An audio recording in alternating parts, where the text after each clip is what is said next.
Assalamualaikum warahmatullahi wabarakatuh. Anak-anakku semuanya, gimana kabar kalian pada pagi hari ini? Semoga semuanya dalam kondisi sehat dan tetap semangat belajar meskipun pembelajaran kita lakukan secara online. Baiklah anak-anak, pada pagi hari ini kita akan belajar tentang otot. Sebelumnya, kalian telah mempelajari materi tentang rangka atau tulang. Jadi, terdapat hubungan antara otot dan tulang, yang mana keduanya membentuk suatu sistem yang disebut sebagai sistem gerak. Artinya bagaimana? Pada saat kita bergerak, itu pasti melibatkan dua organ, yaitu otot dan rangka. Apa beda keduanya? Tulang atau rangka itu hanya akan bisa bergerak jika digerakkan oleh otot, sehingga otot disebut sebagai alat gerak yang aktif, sedangkan tulang disebut sebagai alat gerak yang pasif. Bagaimana ciri dari otot yang sedang bekerja atau berkontraksi? Coba kalian perhatikan di layar. Pada saat kita mengangkat tangan, maka otot bisep bagian depan itu sedang berkontraksi. Cirinya adalah kondisinya akan mengerut dan bentuknya akan memendek. Sedangkan pada saat kita menurunkan lengan, maka otot bisep kondisinya adalah relaksasi. Bagaimana cirinya? Kondisinya akan mengendur dan bentuknya akan memanjang.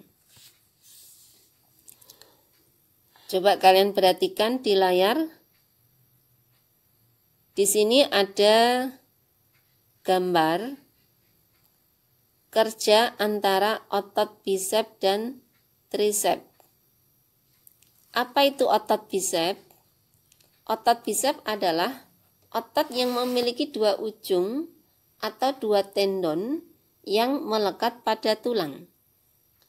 Letaknya adalah di lengan atas bagian depan. Sedangkan otot trisep, otot yang memiliki tiga ujung atau tiga tendon yang melekat pada tulang. Letaknya adalah di lengan atas bagian belakang. Jadi kerja antara otot bisep dan trisep ini saling berlawanan atau istilahnya adalah antagonis. Maksudnya bagaimana?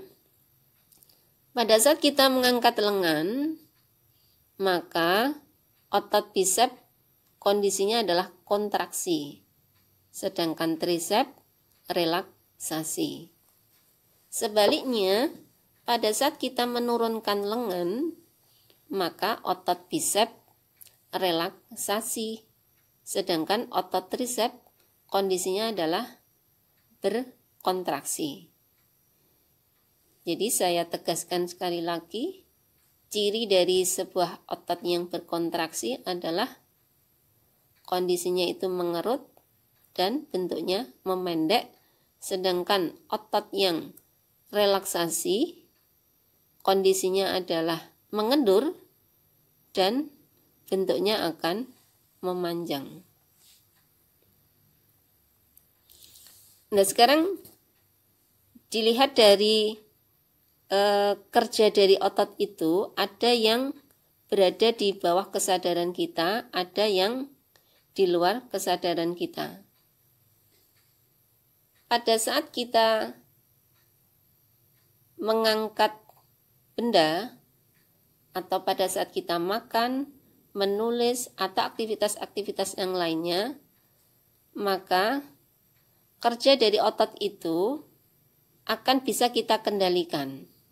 Sehingga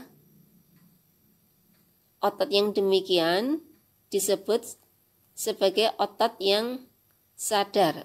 Artinya kerjanya berada di bawah kesadaran kita atau bisa kita kendalikan. Sebaliknya, otot-otot pada organ-organ dalam, contohnya pada sistem pencernaan, kerja dari usus, atau otot pada sistem peredaran darah, ataupun otot-otot pada sistem pernafasan, ataupun juga pada jantung, semuanya adalah kerjanya di luar kesadaran kita. Jadi dia akan bekerja sepanjang hari, bahkan sepanjang hidup di luar kesadaran kita. Saya ulangi, kerja otot itu ada yang berada di bawah kesadaran kita, ada juga yang di luar kesadaran kita. Sekarang kita lanjutkan pada macam-macam otot.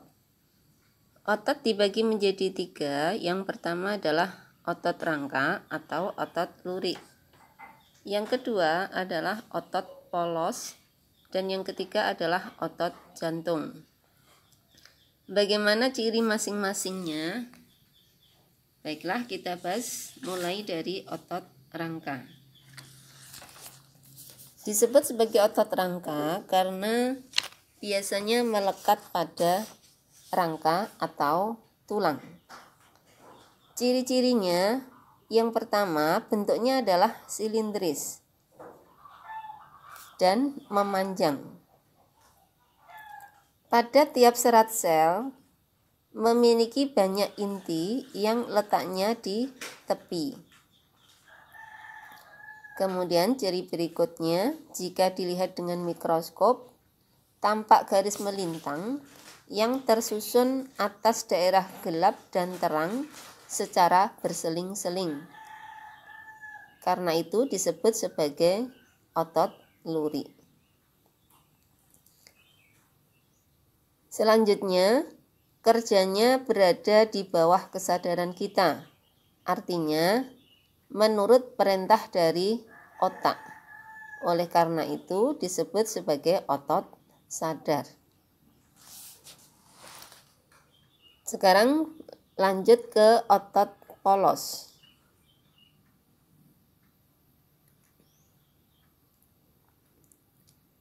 Otot ini banyak dijumpai di dalam organ dalam, misalnya pada sistem pencernaan, sistem pembuluh darah, kemudian sistem pernafasan, juga pada dinding rahim. Cirinya yang pertama, bentuknya adalah gelendong. Bagaimana bentuk gelendong itu? Yaitu ujungnya meruncing dan bagian tengahnya menggembung. Kemudian di dalam serat selnya terdapat satu inti yang letaknya di tengah. Ciri berikutnya tidak memiliki garis-garis melintang seperti halnya otot rangka, sehingga disebut sebagai otot polos. Kemudian bekerja di luar kesadaran kita, artinya tidak di bawah perintah otak. Karena itu disebut sebagai otot tak sadar. Yang terakhir yaitu otot jantung. Otot ini terdapat pada jantung. Struktur otot jantung itu sama dengan otot lurik, yaitu bergores melintang, tetapi sel otot jantung bercabang. Kemudian inti dari sel otot jantung letaknya di tengah. Bekerjanya tidak di bawah kesadaran kita, artinya dia akan bekerja secara terus-menerus tanpa kita perintah. Jadi otot jantung tergolong sebagai otot lurik yang bekerja secara tidak sadar. Demikian anak-anak pembahasan tentang otot pada pagi hari ini. Semoga bermanfaat, kalian bisa menambah pengetahuan tentang materi ini melalui berbagai sumber, bisa melalui buku paket atau sumber yang lainnya. Saya akhiri, wassalamualaikum warahmatullahi wabarakatuh.